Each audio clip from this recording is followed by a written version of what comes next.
Hey YouTube, how's it going? Kevin Cleary with a knife video.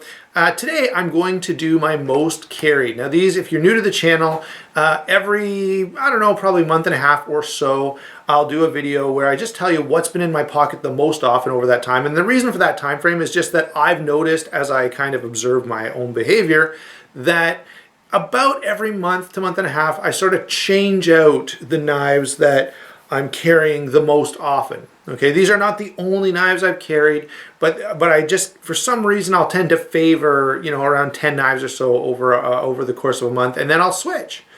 I'm not sure why, but I just noticed that I have that habit, so I thought I would do a little video series out of that. And so as I say, every month and a half, I'll make a quick video, just sort of going over a few different knives. Now, the other element to this, and one of the reasons that I do these videos is because it also is a benefit to both of us. Okay, so I get to rehash some knives that I really like. Maybe I reviewed it, something like the military titanium. I reviewed this one a long time ago, still love it, still carry it, and it gives me a chance to kind of rehash some of what I've said and maybe update and gives me a chance to put on camera some knives that I really, really like and just don't get a chance to talk about anymore because I've reviewed them a long time ago and that's kind of done and over with. The other thing it does is it gives you a chance as a viewer to watch one video and see a whole bunch of knives. So let's go ahead and get started with one that I've had and got rid of and got back. Not the same knife, but the same model. My XM18. So this is the XM18 from Hinderer. It does have the monkey edge frag scale there, the green G10, and the factory scale for this one is like safety orange. And I do like the original scale. I've had it on and off a couple of times, but most often this is the variation that I carry it in. So yeah, really like the XM18. I find, if you're one of those people that's looking for, that one high-end production folder, most of you, or most people will look at the Strider, a Strider, an SMF or SNG, a Sebenza, and an XM18. And as far as I'm concerned, out of those three options, sort of the big three that people talk about, although I know that trend is kind of waning because now there's a bunch of mid-techs and high-end production knives from a bunch of different companies that would probably compete. Anyway, to me, probably because of when I kind of came into the knife world, those are the big three high-end production knives. So anyway, out of those, I definitely do prefer the XM18. It's my favorite one. And I think it's just because of the balance that it strikes. Okay, it's a little heavy duty, more heavy duty than the Sebenza. It's a little more convenient and comfortable than the SMF. And so it just, I think, strikes a nice happy medium between those two. So there you go, XM18. This is the slicer grind, this is the spear point with the monkey edge frag scale. Love this knife, carry it an awful lot. Another knife that is the same, in a similar situation, it's the only cold steel today. I got rid of my Recon 1 in AUS 8. I knew I wanted to go to the upgraded CTS XHP Recon 1, but this is a knife that I've carried a lot. And the reason is, this is a knife I find to be just extremely versatile. So if I'm traveling or if I'm doing something where I'm not sure what my knife may have to deal with on that particular day. Maybe I'm going hiking or camping. Maybe I'm just going on a bike ride, on a trail. A lot of times I'll bring the XM8. A lot of times I'll bring the Recon 1. And the reason is it's extremely tough and durable. It's extremely utilitarian. So versatile is what I should say. Comfortable and lightweight, and so you can carry this. You've got a big knife with you then.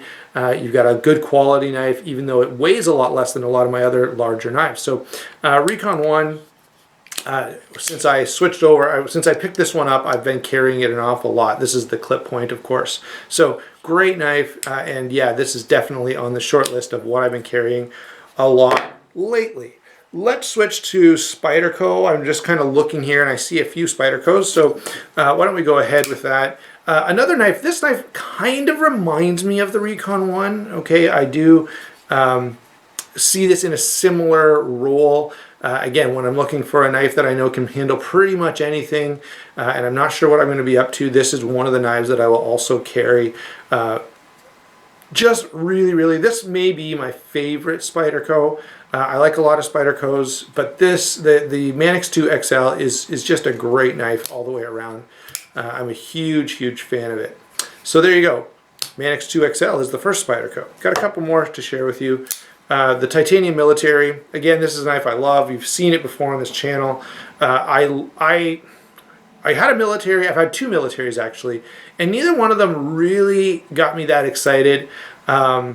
I picked this one up when I still had one of the other two. I can't remember which one it was. I think I've had a black one and a green one. Anyway, doesn't matter. Once I laid my hands on this one, I was like, yep, this is awesome.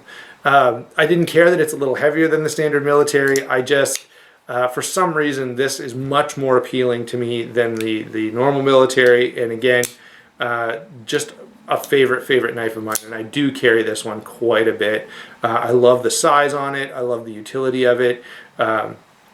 Just a really great knife. So that's the military, as always. And I may send this out. I've talked to a guy recently who does work on knives, does really good work, by the way. And if I do this, I'll update. But I may send this away to get it reconfigured to be carried tip up carry. So anyway, if I do that, I'll probably do something else, maybe anodize the titanium, and I don't know.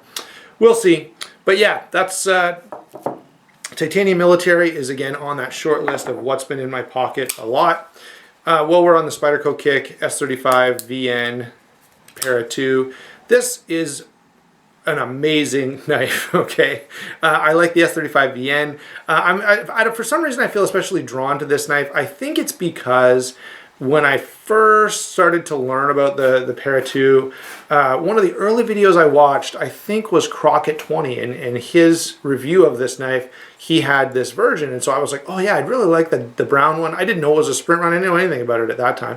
So I found out, oh yeah, you can't get them. They're a sprint run. Well, that kind of sucks. And then eventually I was able to get my hands on one, and they've come around. I don't know. They must have done another run of them or something, because I've seen a few at retailers, which is rare.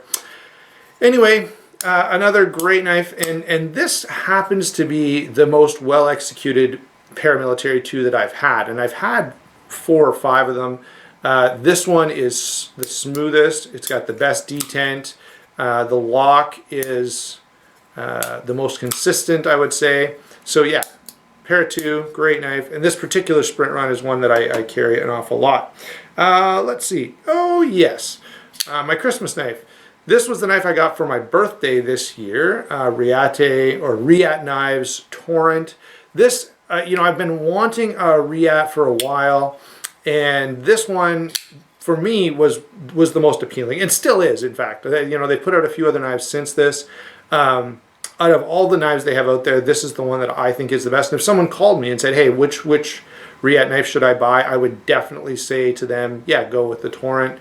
It's just, the size feels right to me. The design elements, I think, really work well together. There's just a lot of things that I really like about this knife, even over and above other Riat knives. This one is definitely solidly my favorite Riat. So I've been carrying this one, and this is one that I always, it's one of those knives that gets picked up and just flipped a few times almost every day. I just really like it. If you follow me on Instagram, you probably see this knife a lot, because a lot of times I'll pick it up, I'll flip it a few times, snap a picture, and throw it up there. What else have we got? 2 more to go. One is the Rat 1 limited edition. So I did a video about these telling you about it just not that long ago. And since that time, I have carried this probably a part of every week. It's a knife I pick up almost every day and just flip. Amazing action on this, better than my original Rat 1. Very comfortable in hand, and of course the D2 steel is just awesome. And I love that it's a limited edition. Now it's not, this is not a $300 knife or anything like that. It's not a Safe Queen. It's a limited edition, which is cool as a collector, but I still carry this and use it like I do pretty well all of my knives. I don't really have any that just sit on a shelf. Let's see, last one, the zero tolerance. Oh, I've got one extra thing to show you here in a minute, but in terms of my EDC, the 0804, this is a phenomenal knife. In fact, it may be, it's certainly my favorite zero tolerance of this year, but I actually like this better than a lot of things that Zero Tolerance has done. I like the size of it. I like the comfort. I love the fact that they've gone with just the carbon fiber and no stainless steel liners in here, which are unnecessary. Carbon fiber is stronger than steel, so it doesn't make sense to put a steel liner in there. Anyway, really, really lightweight, really big knife, just so many things that I love about this. Very, very impressive blade, the 804 from ZT. Now let me show you one other knife that came to me recently. I've got to adjust some things on it and play with it a little bit, but this is a knife from Real Steel, the S571. And this knife is not most carried at all. In fact, I've only had it for a little while, but it's actually very impressive. And I haven't messed with the pivot or oiled this or anything like that, so I've got to do that still. But wanted to throw that in just as a bonus feature at the end. So there you go, guys. That's what I've been carrying.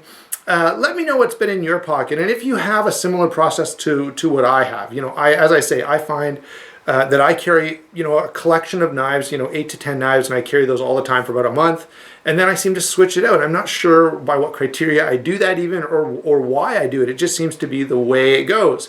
Let me know. I know a lot of guys will carry one knife, and it'll be one knife for a week or 2 weeks or whatever, and then they'll switch it out. But let me know how you do that if you have a collection in the comments below. Talk to you later.